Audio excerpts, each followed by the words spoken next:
Comment gérer les critiques quand on expose ou comment faire face aux critiques quand on expose? C'est une des questions que m'a posée Denise par l'intermédiaire du formulaire. D'ailleurs, si ça vous intéresse, vous pouvez le remplir, ce formulaire. C'est le premier lien en description. On va voir ça tout de suite dans cette vidéo. Et oui, c'est le retour des vidéos.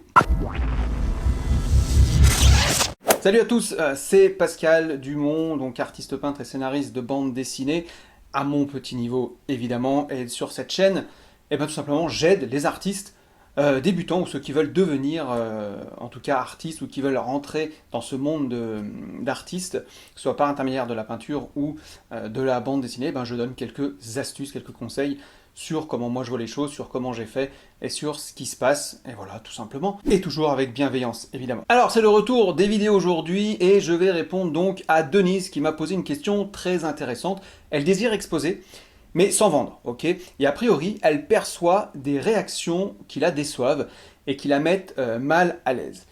Puis, elle me demande également si ce serait bien qu'elle se fasse connaître, etc., si ça n'était pas une priorité. Alors on va essayer d'aider Denise par rapport à ces deux choses. Je dis « on » parce que vous pourrez aussi l'aider dans l'espace des commentaires, ok? Évidemment en bienveillance, je compte sur vous. Allez, c'est parti. Alors déjà, donner son avis, c'est toujours un petit peu compliqué quand on ne connaît pas les tenants et les aboutissants de la chose. Et ici, il faudra évidemment que j'approfondisse la question de Denise pour avoir plus de précision. Mais voici déjà les éléments de réponse que je peux apporter à Denise. Premièrement, qu'est-ce qui fait que vous avez envie d'exposer? Ok? Qu'est-ce qui vous anime en fait dans le but d'exposer? Dans le but d'exposer vos œuvres. Ça, c'est la première question, je pense, à laquelle vous devez réfléchir, répondre. Soyez vraiment honnête. Allez chercher la réponse au plus profond de vous. Peut-être que vous aurez une première réponse qui va sortir spontanément. C'est possible, ok? C'est rarement la vraie raison. Posez-vous ensuite à cette question, pourquoi? Pourquoi j'ai pensé ça? Pourquoi j'ai pensé ça? Et puis encore, une réponse va apparaître. Et là aussi, posez-vous encore la question du pourquoi. Pourquoi? Jusqu'à ce que vous pensez vraiment avoir la réponse. En fait, quel est l'objectif en exposant? Qu'est-ce que l'objectif? Est-ce que l'objectif, a une véritable valeur à vos yeux? L'idée ici, c'est de vous assurer que vous êtes porteuse en fait d'un objectif qui vous appartient. Ce n'est pas le fruit, on va dire, d'une influence extérieure qui risquerait de fausser, on va dire, votre démarche. La deuxième chose à faire, c'est qu'est-ce qu'il y a qui vous empêche de vendre, Denise? Qu'est-ce qui fait que vous ne voulez pas vendre? Quelle est votre attente par rapport à ça? Alors la troisième chose, vous dites que vous êtes déçu des réactions et que vous vous sentez mal à l'aise. Alors de ce que je comprends, et je me trompe peut-être dans l'interprétation de la phrase, c'est que vous recevez des critiques qui vous blessent. Alors j'insiste, c'est que je traduis, ce que je traduis dans la phrase, ce que moi je comprends. Denise, dites-moi en commentaire si je me trompe. Mais de toute façon, ça va servir pour les autres. Ok? Donc en fait, il n'est jamais facile d'être critiqué dans son travail, et encore plus quand on y a mis du cœur. Mais tout artiste, en fait, qui à un moment donné décide d'exposer ses œuvres au public, il doit s'attendre irrémédiablement à la critique positive ou non. Le problème, c'est que notre cerveau retient 10 fois plus les critiques négatives, ou disons plus exactement les critiques désagréables. Ok? En gros, pour une critique désagréable, il en faudrait 10 pour égaliser, si vous voulez. Ok? Nous, les hommes, avec un grand H, on est comme ça. Ok? Donc maintenant, comment réagir face à la critique? Alors, j'ai envie de vous dire de lire les accords Toltec. Il y en a un qui dit « ne prends rien personnellement ». Alors la critique, on est d'accord, elle est facile, c'est une perception de chacun, et la même critique en fait sera interprétée sous les angles différents selon les gens. Et le degré aussi. Ok, ça va nous toucher plus ou moins. Comme le beau est subjectif, il n'y a pas de réalité.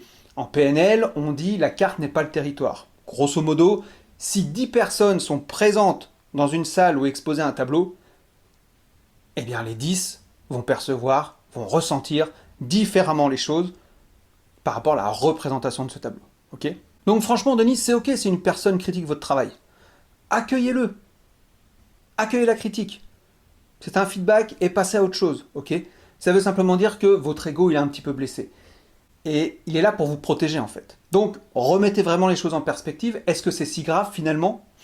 Est-ce que la personne a voulu vous aider en ayant cette réaction? Essayez de voir avec elle ce qu'elle entend par là quand elle vous fait une critique ou quelque chose comme ça, quand elle donne son ressenti par rapport à l'œuvre. Mais vraiment prenez du recul, dissociez-vous de la critique, elle n'est peut-être pas personnelle. Ensuite, quatrième chose, est-ce qu'il faut vous faire connaître? Ben là je dirais, tout dépend de votre objectif d'artiste. Est-ce que l'objectif a une véritable valeur à mes yeux? Ok, enfin à vos yeux du coup, ok. Parce que sinon ça va risquer de fausser la démarche. Est-ce que j'ai les moyens de le faire aboutir? En fait, il est important de s'assurer de ne pas démarrer quelque chose qui pourrait ne pas aboutir au risque de se décourager. Et puis du coup de créer des croyances qu'on appelle limitantes, notamment en cas d'échec ou d'arrêt de la progression. Okay, parce qu'en fait, il est important que les moyens et la méthode visée soient au point et fonctionnels afin de garantir en fait la progression vers le résultat souhaité. Si ce n'est pas le cas, on risque à nouveau le découragement, le désengagement, etc. Et une fois atteint, est-ce que l'objectif va-t-il apporter le résultat ou la solution que vous avez souhaité? Parce que c'est une chose en fait d'établir des objectifs, et c'en est une autre d'en établir qui vont avoir un réel impact. Et je pense qu'il est vraiment impératif de bien s'assurer que ça va apporter ce qu'on désire pour ne pas s'engager dans une voie, on va dire, sans issue. Okay, et enfin, pour terminer, c'était un peu long peut-être, il faut s'approprier le résultat. S'approprier le résultat pour ne pas, on va dire, se déresponsabiliser et se retrouver coincé en cas d'échec ou d'atteinte partielle de l'objectif en fait qui a été visé. Je suis responsable à 100% de ce que je vais faire. Ça, c'est très important. Donc voilà, Denise, j'espère que j'ai pu vous aider, et les autres aussi d'ailleurs évidemment, et c'était le but de cette vidéo. Mais aussi, le but n'était pas que je vous dise ce qui est bien ou mal de faire en fait, ou pas. J'essaie de vous pousser plutôt à votre réflexion. Je pense que j'ai fait le tour avec les différentes questions, avec, on va dire, les différentes questions aussi pour votre objectif. Essayez de vous poser l'objectif, ce que vous allez faire, qu'est-ce que ça va vous apporter, est-ce que c'est utile, etc. Est-ce qu'il va y avoir un impact? Ok, donc ça c'est très important. Voilà, je pense que j'ai à peu près tout dit, j'ai fait le tour des questions que vous m'avez posées. Si vous aussi vous avez envie que je réponde à des questions, n'hésitez pas, le lien est dans le... c'est le premier lien en description, dans la description de la vidéo. Et puis moi j'essaierai de vous répondre.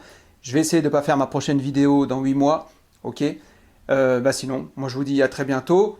Continuez d'être des artistes, de devenir des artistes, parce qu'au final, on s'en fout de ce que les autres pensent. Ce qu'il faut, c'est que vous soyez épanouis dans votre activité d'artiste. Ciao!